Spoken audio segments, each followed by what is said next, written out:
Hello Internet, Guy in the Plague Mask here, and today I have my very first non-LEGO review. I have the packaging here with me because I need to remember the name. This is a JoyToy Dark Source, the steel-boned mecha action figure. And I have taken all of the accessories off because I do want to go through all of them with you. So let's get right into it because this is a very, very cool piece. Start out with the smallest accessory included. This is the pilot. This is a really well articulated, very cool molded piece. I'm going to remove his gun so you can get a good look at him. A really cool looking helmet. It's got a scarf. Body armor up front here. I do have both of his belts on. It's easy to remove them. You pop off his torso section. Got his legs. He's got his pistol, a holster, that's cool. I'm sorry, I'm looking at this all in reverse. I can't see if it's in frame. His legs have double jointed knee. Cool. His arms do pivot, and his wrists are on ball joints. The helmet is in fact movable. That's a pretty well done head sculpt. In the comments, suggest what you think his name should be. I love the way the helmet looks on this thing. It's really cool. He does come with a backpack. Now this is removable, otherwise he won't fit in the mech, but once you remove it, it doesn't really stay on.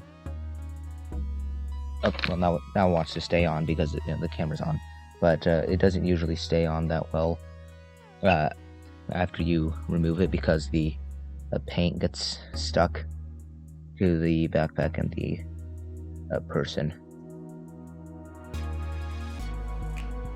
He does have he does include two guns other than the pistol. He does include this larger rifle. This looks like it does look like a Stormtrooper Star Wars gun. No, more like a Clone Trooper gun. And then we've got another, I think this is a submachine gun. This looks more like an FNP-90 to me. I don't know what the other one is. And obviously he does have his pistol. I don't know what this is. Next accessory, I'm gonna stick with the weapons theme. This is a gun base. All of the guns are customizable. What I'm gonna do with it is I'm gonna put it in what I think considers coolest. It has this short barrel, slides on there, and it has this longer barrel, so you can make it a sniper rifle. I'm gonna slide this underneath it. I think that just looks cool. The ammunition magazine looks pretty cool. I'm gonna put that there.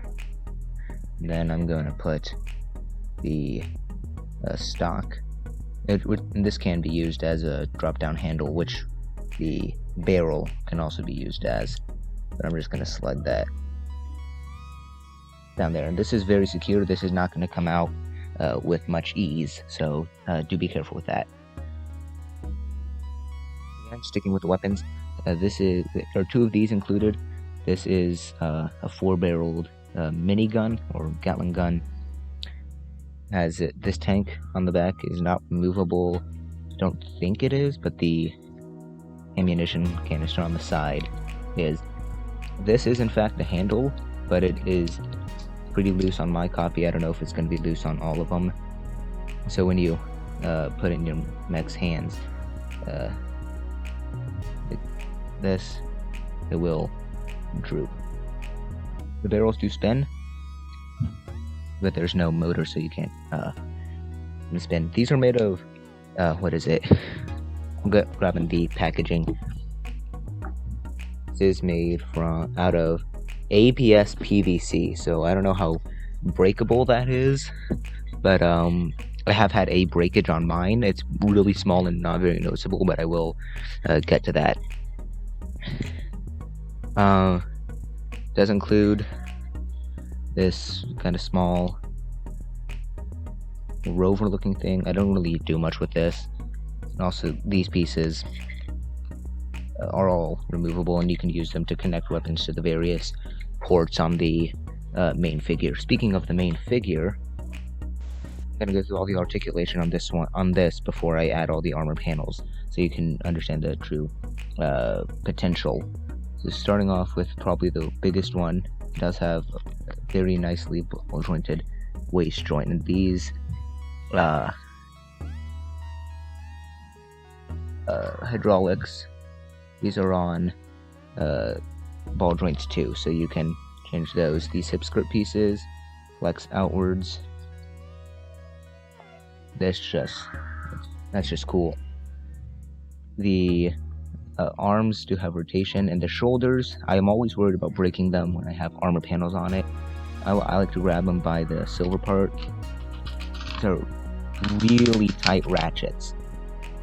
They do ratchet in and outward on a slightly looser one, but it's no less difficult to do. The hands on my copy are extremely loose.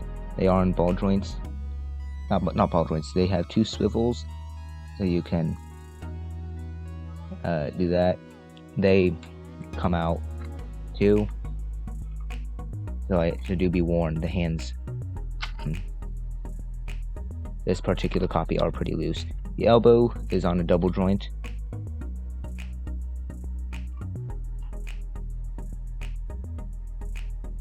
And the fingers are, I'm gonna take the hand off to do this. The fingers are individually articulated, so you can get some cool poses. And as an added bonus, the fingers can actually move like that.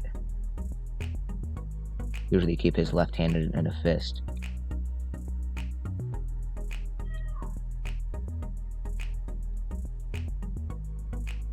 I'm gonna put that back on. His legs move forward, backwards. Go backwards that far. You can go.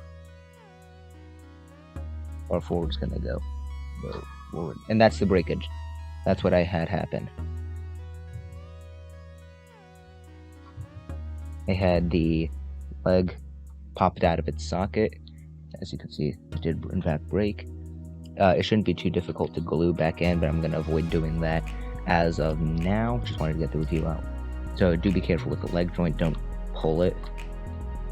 The knees are double jointed on very nice ratchets, and the feet swivel and have their own ratchet. So, we've gone through the weapons, we've gone through the articulation of the main figure, so let's go through some of the armor pieces and additional accessories. So the biggest one is this really cool looking armor panel. I do have the kind of hip skirt in it, and I might leave this out because this gets in the way of the hip articulation. It's got these bars on the sides here, and you can take these grenades that I forgot to mention in the weapons section,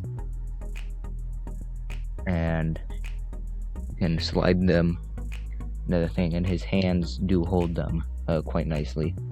You just have this really cool Freeman paint on it, and this, I don't know if you can tell, this is an extremely dirty mold paint job. It really looks like he's been, around the mud, and if I turn it around, it just looks like they went and caked it in dirt. When you're when you were playing outside as a kid, and you would take your toys, you drag them through the mud. This looks like it was dragged through the mud, and you didn't get it off. A better example of that is probably this piece. I don't know how well you can tell, but it's even dirtier on the inside than the other one was. We also have these leg pieces. I'm only going to mention the bigger ones because of time reasons. We've got these pretty big leg pieces, and I think the next biggest one I need to mention is that, if I can find it, is the head, which is right here. This head sculpt. This looks pretty cool. It is on a ball joint and is on this kind of removable neck plug. So I'm gonna put all the armor on where I think is the coolest, what I have the armor displayed as in my collection, and then I will talk about some more features. So this is what I think the coolest look for the mech is. We've got some leg armor, unit number 890. The arms look a lot better, more bulky now. It does have these rockets. I did forget to mention this in the weapon section, but he has this missile pod. There's some more accessories that I will get into, and they give you a bag of spare pieces in case you lose something. And this just looks really, really cool. Fantastically detailed. There's one more feature that I'm going to talk about, and that is you can fit the pilot inside the mech. So to fit the pilot in the mech, first you want to take your pilot. We're going to put him over there, and we're going to bend the mech backwards. Fold open this top hatch and fold this forward, and you can see there's one more, this control panel. You probably can't see this, but this control panel folds forward. And this is a seat. This is a really well detailed cockpit. And there's another thing in the back that I'm going to show you. He does come with a first aid kit.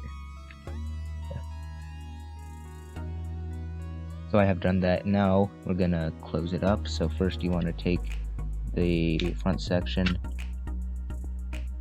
with that, then close this down.